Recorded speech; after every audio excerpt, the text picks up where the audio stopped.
Welcome to my humble studio. Hey, listen, tons of you, I don't want to turn this into a crypto channel, but I've had tons of people asking me questions about what I'm doing with Bitcoin and what I'm doing with Dogecoin and what I'm doing with Ethereum. I thought I'd take a few minutes out on a day like today where things are looking grim. Not as bad as yesterday, but still pretty grim. I thought I'd take a few seconds just to kind of like catch you up with what I'm doing. I don't mind sharing what I'm doing. I'm pretty vocal about my crypto. I personally don't look at myself in the crypto space as an investor.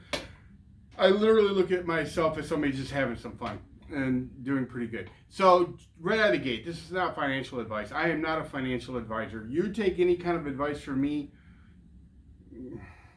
that's just not the smartest thing to do. But I'm just going to share what I'm doing, and for better or for worse, I've done okay. So first of all, my first experience with crypto was Bitcoin. I don't even remember now. I guess I could look back at an old video or something. And I don't even really remember now what I paid for Bitcoin, but it was a lot less than what it is today, even with the latest sell-off. I have not lost money in Bitcoin. Now, here's the thing. And I'm just going to start with Bitcoin, and then I'll talk about Doge, and I'll talk about Ethereum and all that. With Bitcoin, it's my hold, and for dear life, it's the hodl. Hodl is a term that I didn't really even know until I started getting involved with crypto.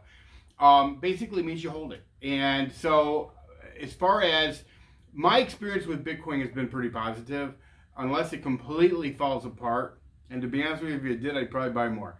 I have used this strategy for my personal self. I purchased Bitcoin, and then it rose, and I held the Bitcoin, and then it dipped because it's very volatile. There's massive swings. It's not for the faint of heart. It dipped. Once it bottomed, that dip, and it's always kind of hard to predict. But once I felt like it was done falling, then I bought some more Bitcoin, and then it came up, and then it dipped, and I bought more. So and this is probably gonna make a lot of you laugh because it's really truthfully a very small amount of money. I always said that I wanted to have in Bitcoin my money. I wanted to have $1,000 into it, and then I was gonna stop buying Bitcoin, which I've done. So I got to $1,000, and I'm ahead of the game. I mean, I literally am ahead, but I'm not selling. I've never sold a Bitcoin. Never have I sold a Bitcoin. And regardless of what it does now, and I was tempted after it fell back down to like 51 or something like that recently. I was so tempted to put more money into it, but I got way too many things going on in my life to be throwing money at crypto. Although I kind of wish and I may still. I think it's like up to 55 now. So if I would have bought it at 51, obviously it's 55, 56 now. Don't quote me on that, and of course it changes so much. I probably would have felt pretty good about myself. So far, when I look at my portfolio and I look at Bitcoin, I smile. I'm a believer in Bitcoin. I'm one of those people that believes Bitcoin is going to the moon at some point. I don't sweat it. I don't look at it every day. I don't obsess about it. I believe that it's going to do what it's going to do. I think at some point it hits $1 million, and many years from now, but I think that's where it goes. So yeah, it will be a fairly decent investment for me, in my opinion. But who knows? Okay. So now Ethereum. I started buying Ethereum kind of like fairly closely to when I first started getting involved with Bitcoin.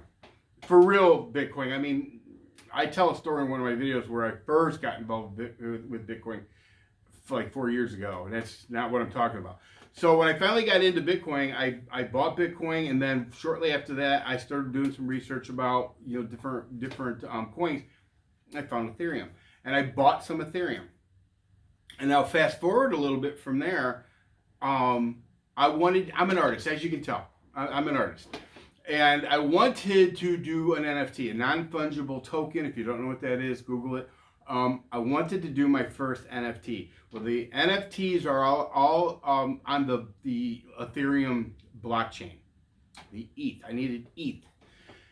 So I had to open up an ETH wallet, which I did, MetaMask, and then I sent my ETH that I had over to that wallet because I was going to use that ETH to fund my minting of my NFT.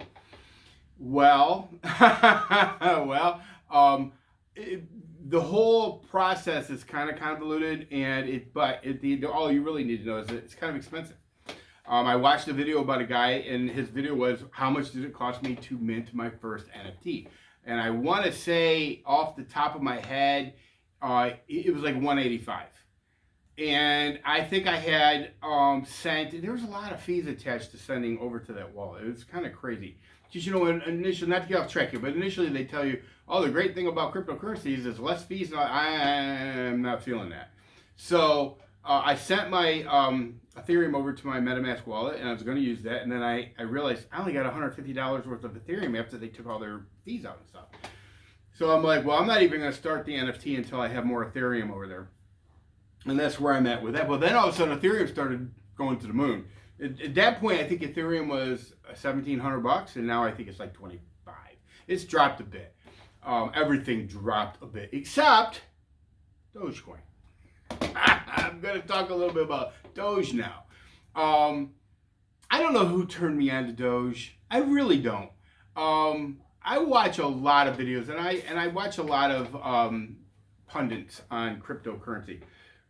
I don't know if it was Elon Musk. It might have been. I don't know if it was the dude from Shark Tank. It might have been. Doesn't really matter. The truth is that I was intrigued by Doge, and at that time, Doge was right around 5 cents a coin. So I just waded in with $100, 5 cents, and the next thing I know, it was way the hell past 5 cents, and I didn't really realize. I guess I just never thought of it, and I'm not a huge math wizard. How much money you could make on pennies? And I was like, holy shit, I wish I would have put $1,000 into it. And then it rose to, I think, 22 cents. I don't remember now how much I was up, but it was several $100s. And at that point, I'm like, and they were talking about it going to $1, this, that, and the other. I still, to be completely honest, I'm just going to throw this out there. I still didn't know a ton about Doge. I knew it was a meme coin. I knew it had been started as a joke. And then at some point, I think people were like, you know what? This is one hell of a joke, because the infrastructure, the blockchain and everything's pretty solid. A copy, some people say it was a copy of either Litecoin or a copy of Bitcoin. Doesn't matter. Apparently, it was pretty good. And they did have some issues, but then the developers or the people working on it fixed it fairly quickly, and I guess it's done what it's supposed to do, to the point where Mark Cuban, dude from Shark Tank, who owns the Dallas Mavericks, decided he would allow Bitcoin and Ethereum and Doge to be used to purchase tickets and swag and all that stuff. So all of a sudden, Doge became legit. I mean, there were tons of blockchains out there, projects out there, whatever you want to call them, that nobody was even using. But they were considered legit, and all this stuff. And a couple $100 for a coin. And then you got little Doge that is starting to become adapted. In fact, to be honest with you, I sell paintings. And I haven't worked it out yet, but I'm gonna start accepting crypto. So I bet that's another video. I haven't crossed that T and dotted that I yet. So anyway, so Doge gets to 22 and I buy more Doge. And it just kept going up. It just kept going up. It got up to over 40 cents. I think my average for the 2 buys that I bought of Doge was like 8 cents. And here it is up. It was crazy. And that's where we're at. And by the way, a lot of people started bagging on Dogecoin, saying, oh, it's a bubble and this, that, and this is why Doge is crap and this and that.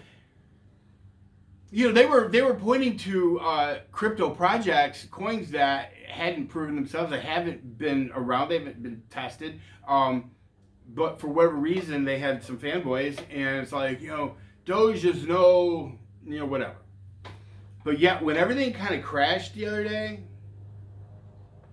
guess what didn't? I guess Doge is still running pretty strong as of this recording. Look, I've always told people Doge is a risky bet. All crypto is a risky venture. It's not regulated. There's a lot of manipulation. But I think, in my opinion, there are ways to make out on this. First of all, in my opinion, not financial advice, you buy if you like something, and then you hold it till the ends of time, or until, like I have a buddy, his name's Ross. I don't know if he wants his name out there, but he has VeChain, which I long story there, but I want to start buying some VeChain too. And he's made a shit ton of money on it. And I told him, I said, man, I think I didn't take out my initial investment. And he looked at me and goes, you'll know when I cash out when you see my Lamborghini, old friend. Or maybe it was a Ferrari. I don't remember. I think it was Lamborghini. I respect that. I respect that. I remember being on a Doge coin forum the other day, and this was before there was any bullshit strife. And one of the dudes was saying that if it gets to 40 cents, I'm buying a Lamborghini. So clearly he had been heavily invested in Doge when it was like a penny. Buy a lot of stock or a lot of coins for a penny each, So anyway, listen, I just wanted to touch base with you on that. A lot of people were asking me questions. I'm not a financial advisor. I'm just a schmuckatelli. I'm just a dude that paints and maybe talks a little bit about politics or whatnot. But for the most part, like I said, do not take financial advice from me, although I am winning all day, every day. I jinxed myself. Now I'm going to lose everything. Well, I used to say that about Doge. When Doge was on its run, I laughed. I said, well, at this point, I've made $300 on my $100 investment, but I fully expect it to crash and burn later today.